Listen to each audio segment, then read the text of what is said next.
La distonía focal es un tipo de padecimiento que afecta a un músculo o a un grupo de músculos causando una contracción o retorcimiento muscular indeseado. Puede afectar músculos de los ojos, la boca, las cuerdas vocales, cuello, manos y pies. Te presento la pieza informativa y ya está con nosotros el doctor Arturo Contreras, neurólogo, para platicar a detalle del tema. Hacia los trastornos del Bienvenido, movimiento, doctor. en donde las contracciones del músculo causan torceduras y movimientos repetitivos o posturas anormales de forma involuntaria e incluso es un padecimiento doloroso. Estos movimientos pueden afectar a un solo músculo o al cuerpo entero. Los síntomas iniciales pueden incluir el deterioro de la escritura después de escribir varias líneas, calambres en los pies, así como una tendencia a levantar o arrastrar un pie después de correr o de caminar una cierta distancia. Otra señal es cuando el cuello gira y se mueve involuntariamente, especialmente cuando el individuo está cansado. Asimismo, la presencia de temblores y dificultades en la voz o el habla. Es posible que los síntomas iniciales sean muy leves y se perciban solamente después de un esfuerzo prolongado, cuando existe la tensión o la fatiga. Los investigadores opinan que las distonías resultan de una anormalidad en un área del cerebro llamado ganglio basal, donde se procesan algunos de los mensajes que inician las contracciones musculares. En algunos individuos, los síntomas de la distonía aparecen en la niñez, entre las edades de 5 y 16 años, generalmente en el pie o la mano. Aunque todavía no se ha encontrado un tratamiento eficaz, actualmente se utilizan una variedad de terapias orientadas a reducir o eliminar los espasmos y dolores musculares. Y para ampliar precisamente la información, vamos a platicar con el doctor Arturo Contreras. Él es neurólogo, quien ya se encuentra con nosotros aquí en el estudio de Código Salud. Doctor, bienvenido, gracias por estar con nosotros. Buen día. ¿Por qué ocurre una distonía focal? Es decir, ¿qué es lo que causa este movimiento, digamos, esta contracción, o que la gente incluso se tenga que retorcer porque se manifiesta en alguna parte de su cuerpo? Bueno, ahora sí, para comprender perfectamente lo que es una distonía, empezaremos por decir que todos tenemos un cierto tono muscular y este es un estado de relajación y contracción dinámica de los músculos que nos ayuda a tener cierta precisión, la que nosotros queramos, inclusive a levantarnos. Eso hace que el músculo que efectúa el movimiento se contraiga y el que lo impide se relaje. Eso es un tono muscular normal. Una distonía sería un estado en el cual esa comunicación muscular no se da y hace que el músculo que se tenga que relajar no se le relaje y se mantenga constantemente contraído, ocasionando dos cosas: una postura anormal, que es las posturas torsionales que a veces conocemos, que puede afectar desde todo el cuerpo a alguna parte específica, o un movimiento involuntario que podría ser repetitivo. Esta comunicación anormal se supone se da por ciertas anormalidades en el cerebro, en los ganglios basales, específicamente el putamen o el tálamo, que hace que no exista esa comunicación y coordinación muscular. Habitualmente los pacientes tienen predisposición genética a tener este tipo de distonías, de trastornos. Hay algunos genes relacionados, son muchos, son muy variables, es una enfermedad rara y en ocasiones existe una causa secundaria para tener la distonía. Esto puede ser una enfermedad, que la enfermedad más frecuentemente asociada es la enfermedad de Parkinson, pero puede haber otros parkinsonismos plus que puedan dar una distonía, y existen también algunos fármacos que pueden producir distonías. ¿Qué tipo de fármacos generalmente? ¿Cuando son necesariamente usados en exceso o mal indicados, contraindicados? No necesariamente, esto depende de la susceptibilidad de cada persona. Se me viene a la mente uno muy común, que es la metoclopramida. Es un fármaco prokinético, es decir, que hace que la peristalsis intestinal sea más rápida. Provoca distonías torsionales que luego son bastante aparatosas y hacen que el médico consulte. Estas distonías son transitorias, se tratan con antídotos. Pero se presentan finalmente.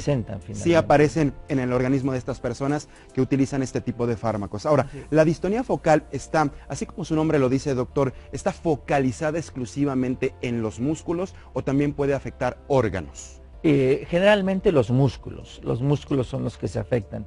Cuando es una distonía focal, ya existen algunas que son más frecuentes, que se limita a los ojos, que se llama blefarospasmo, que consiste en parpadeo constante. Así, o sea, está todo el tiempo así, ¿no? Así es, o bien una contractura fija que el paciente no puede abrir los ojos. Los ojos, esto debe ser tremendo, ¿no? Que alguien no pueda abrir un ojo. Pues ceguera funcional. Claro, sí, en ese momento. ¿Cuál es la más común entonces? ¿Sería esta? La más común, sí, es el blefarospasmo, y seguida por el espasmo hemifacial, que es una contractura de la cara.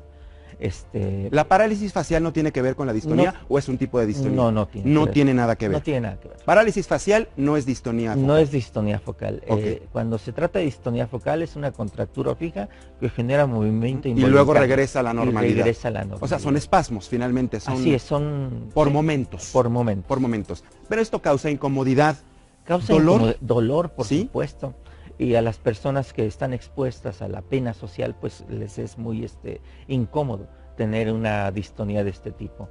En ocasiones pueden estar asociadas, es decir, puede haber blefarospasmo de un ojo, de los dos ojos, y en algunos casos también de la cara. Cuando están asociados en la cara, le llamamos síndrome de Meigh. Así es. Y me imagino que hay varios tipos. Se conocen varios tipos de distonía. Mire, doctor, tenemos exactamente una serie de gráficos con los tipos de distonía focal que existen. Los vemos y regresamos a discutirlos, a platicarlos con nuestro especialista. Claro. Principales tipos de distonías. Generalizada, la cual se presenta en la mayor parte o todo el cuerpo. Focal, que se presenta en una parte específica del cuerpo. Multifocal, la cual está presente en dos o más partes del cuerpo no relacionadas. Segmentaria, se encuentra en dos o más partes adyacentes del cuerpo. Hemidistonia, la cual incluye el brazo y la pierna del mismo lado del cuerpo. Pues estamos contando 5 tipos de distonías focales, doctor. De todas estas, ¿cuál es la más común? Y si podemos ir desarrollando y platicando cada una de ellas. Por ejemplo, la generalizada, en la mayor parte o incluso todo el cuerpo se puede presentar algo así. Claro, la distonía generalizada es algo muy extraño. Se diagnostica desde los primeros años de vida. El paciente suele estar muy rígido, es genética, hay ciertos genes relacionados ya mapeados, y algunas veces este tipo de distonías responde a levodopa, es decir, a los fármacos que se usan para la enfermedad de Parkinson. Hay algunos tipos de genes que sí responden y otros que no responden. Y entonces la persona con una distonía generalizada prácticamente está paralizado por completo, es decir, es una rigidez casi total del cuerpo. Rigidez extrema, casi total. Así se presentan los pacientes con este tipo de distonías prácticamente desde la infancia, con muy mala calidad de vida y un pronóstico de vida más bajo. Más bajo que una persona regular. La focal, bueno, ya nos lo platicaba al principio del programa, ¿no? Esta sí está focalizada, sí está determinada en zonas específicas del cuerpo. Específicas del cuerpo. ¿Esta sería la más común? Es la más común. Esta sí. Y las más comunes son los ojos, la cara, seguida quizás por la distonía cervical, que es lo que hace que los pacientes adopten una postura anormal del cuello hacia adelante, que se llama anterocolis, hacia atrás, retrocolis. O sea, nunca están o rectas. laterocolis, que es lo que conocemos como tortícolis, ¿no? Habitualmente presentamos. O sea, por ejemplo, si vemos una persona, a mí me ha tocado ver personas que de repente están caminando y van así como de ladito, ¿pudiera ser una distonía focalizada? Así como ¿Pudiera lo ser? mencionas, pudiera ser una distonía focalizada. Porque en el no veo cuello. que se enderecen. He visto personas que están así, por ejemplo, ¿no? En lugar de estar así, como el resto de la gente. Así es. Esta pudiera ser una distonía. Pudiera ser una distonía focal. ¿Qué hay de la multifocal? Estamos hablando de dos o más partes del cuerpo sin ser la generalizada. Y sin estar relacionados, porque cuando se trata de los ojos y la cara sería una distonía segmentaria, son dos partes del cuerpo, pero relacionados. Cuando no está relacionada, sí sería este tipo de distonía. O sea, me imagino que es un órgano, más bien un músculo que está muy lejano del otro que está presentando la distonía. Pudiera ser la distonía ocular, el blefarospasmo más común, y la distonía cervical al mismo tiempo, o la distonía de un brazo. No está cercana, no hay una correlación, por decirlo así. No está relacionado en su movimiento. ¿Esto por qué ocurre? ¿Qué puede suceder? ¿Qué le pasa al organismo para que una persona presente un tipo de distonía de estas características? Habitualmente no existe una explicación estructural en el cerebro que explique este tipo de padecimiento, simplemente es su susceptibilidad a sufrirla, ¿no?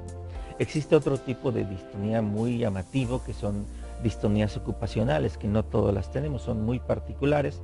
Cuando las personas escribían mucho, existía una distonía focal, que le llamábamos distonía del escribano, que cuando se ponían a escribir, les temblaba la mano y ya era prácticamente imposible la escritura, o se distorsionaba la escritura, que ahora se ha modificado con el uso de la tecnología y con el uso de otras cosas y de otros trabajos. Las personas ya no escriben tanto, usan computadora. Sí, ya es más la computadora mouse, que el lápiz o el... tienen la distonía del uso de computadora, o muy particularmente los músicos suelen tener algún tipo de distonías cuando tienen esa predisposición genética. Ahorita me pusiste a pensar, doctor, sería el caso, tendríamos que investigar a ver si podemos tener el dato de Phil Collins, por ejemplo, que ocurre mucho con los bateristas. ¿Pudieran ser algún tipo de distonías específicamente por la manera en la que están utilizando constantemente los brazos, las muñecas, las manos, el golpeteo con la batería, etcétera? Así es probable que tenga algún tipo de distonía en los brazos. Es muy común. Este tipo de distonía le impide al músico realizar su trabajo. Claro. Un violinista que tiene que tener el cuello de lado, exacto, y esta postura así le puede generar esa postura normal que sería prácticamente patológico. No, y bueno, cuando una persona exactamente está dedicada a esto y tiene que forzosamente tener determinadas posturas, movimientos, golpeteos, y que una enfermedad se lo imposibilite, pues definitivamente es terrible para ellos, ¿no? Corta una carrera completamente. La segmentaria es parecida a la multifocal, pero con partes adyacentes al cuerpo. ¿Esto qué significa? Así es, sería la distonía de los ojos y la distonía de la cara, o sea, que sí al mismo tiempo. Al mismo tiempo. Así es.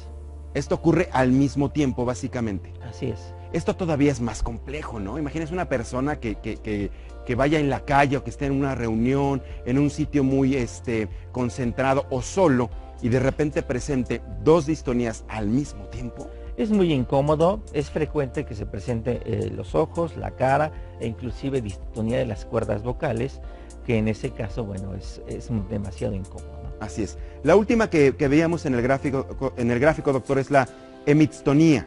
Incluye el brazo y la pierna del mismo lado del cuerpo. Sí, es una distonía bastante rara, pero sí puede suceder que el miembro distónico sea el mismo lado junto con la pierna, ¿no? Esto sí puede llegar a ocurrir, por supuesto. Así es. ¿Cuáles son los tratamientos? ¿Cómo se trabaja? ¿Cómo se regula? ¿Cómo se controla? En el caso de la generalizada, hay algunos casos que responden a levodopa, o sea, al fármaco que usamos en la enfermedad de Parkinson. Cuando esto ocurre, pues es bastante bueno, es un fármaco que suelen usar prácticamente toda su vida los pacientes. Cuando son las segmentarias, hay algún tipo de medicamentos GABAérgicos, como del tipo de benzodiazepinas, que pueden ayudar un poco a controlar la distonía. Sin embargo, la mayor parte de las benzodiazepinas son adictivas y dan sueño, entonces sus efectos adversos secundarios son complicados. Para los pacientes cada vez requieren mayor dosis. El fármaco más apropiado para usar son infiltraciones de toxina botulínica en la Botox llamado. ¿Ayuda mucho entonces? Ayuda. Porque nos han dicho que la toxina botulínica lo que hace es como relajar el músculo. Exactamente, ¿no? Eso, paraliza el músculo. Paraliza el músculo, que generalmente se tiene que saber aplicar en el músculo que está contraído, también se aplica en el músculo relajado, es distinto en cada persona. Cuando es una distonía muy conocida como la de cuello y que podemos ubicar los músculos sin problema, se hace bajo visión directa, un médico entrenado lo puede hacer. Hay distonías complejas como la del escribano o de algún músico que tenga alguna posición extraña, que sería más difícil, que se suele hacer bajo guía electromiográfica, es decir, con una aguja que nos diga qué músculos se están contrayendo. No cura la distonía. ¿Se controla nada más? Se controla, hay que hacer aplicaciones cada 4 o 5 meses, dependiendo la marca de toxina que utilicemos. Sí, eso es bien importante, pero ya una vez controlada la distonía, doctor, la persona puede hacer prácticamente su vida de manera regular. Hay que estar cuidando efectivamente que no pasen estos episodios por los efectos secundarios que pudieran ocurrir. Así es, la distonía focal más frecuente, el blefarospasmo, suele controlarse perfectamente bien con toxina botulínica. Hay algunos casos complejos que no llegan a beneficiarse tanto de toxina, porque la toxina, pues obviamente lo decimos, es un tóxico y tiene una dosis límite, ¿no? Que más o menos está por las 600 unidades en todo nuestro organismo. A nivel estético, por ejemplo, nos han platicado que la aplicación de toxina botulínica dura 6-7 meses. Más el o efecto. menos, 5 Aquí es 6 algo meses. similar. Es algo similar, dependiendo la marca que utilicemos, ¿no? El tipo de toxina utilizada. Y lo mismo ocurre con un menor de edad, por ejemplo, que con un adulto mayor que se esté suministrando este tratamiento, ¿ocurre lo mismo? Las reacciones son las mismas, los efectos son iguales. Las reacciones son las mismas. En algunos casos complejos que no llegan a beneficiarse de fármacos orales, que son muy pocos los que se usan en realidad, y que no mejoran con toxina, hay que decirlo, el 2% de las distonías focales no suelen mejorar con toxina botulínica. Existe otro tratamiento que es más especializado, hay que ver un equipo multidisciplinario que lo pueda hacer, que es la estimulación cerebral profunda, con un chip que se coloca en los ganglios basales, en algún blanco específico. Pero ya se tiene que recurrir a una cirugía, ¿no? Así es. Ya es para la colocación específicamente de este Así chip. son los casos pues más complicados, ¿no? Los que no son, el chip no es para todas las distonías, es para los casos que no respondieron a fármacos, que no respondieron a toxina y que en realidad limiten la calidad de vida de los pacientes. Vaya, importante. Entonces, doctor, ya para ir cerrando la conversación contigo, ¿cuál es entonces el primer factor o el primer, digamos, la primer señal de alerta o síntoma que tenemos que tomar en cuenta para que inmediatamente vayamos con un neurólogo, por ejemplo, especialistas como ustedes, y podamos confirmar o descartar? En adultos, pues es obviamente la presencia de movimientos repetitivos que causen dolor o movimientos No son tics. No son tics. Hay que hacer la diferencia también. La diferencia. No es ni parálisis facial ni tics. Ni tics. Movimientos repetitivos de alguna parte del cuerpo, cara o inclusive voz, que se llama disfonía espasmódica, que ahí el más adecuado para tratarlo sería el otorrinolaringólogo. ¿En este caso? Ajá. En este caso porque se tienen que ver las cuerdas vocales y se tiene que poner directamente toxina botulínica en las cuerdas vocales. O la presencia de contracciones dolorosas en el cuerpo nos hace y hay que buscar al neurólogo para que nos revise. Muy bien, pues doctor, te agradezco mucho tu presencia aquí en Código Salud para venir a platicar de este tema importante, que tengamos ubicados precisamente los síntomas y con esto acudir directamente con ustedes en caso de tener la duda. Lo más importante es llegar, por lo menos si ya se tiene, prevenirlo y hacerlo a tiempo, ¿no? Que es lo más importante. Doctor, bienvenido, gracias. Gracias. No te levantes. Por la invitación. Muy amable por haber estado con nosotros aquí en Código Salud.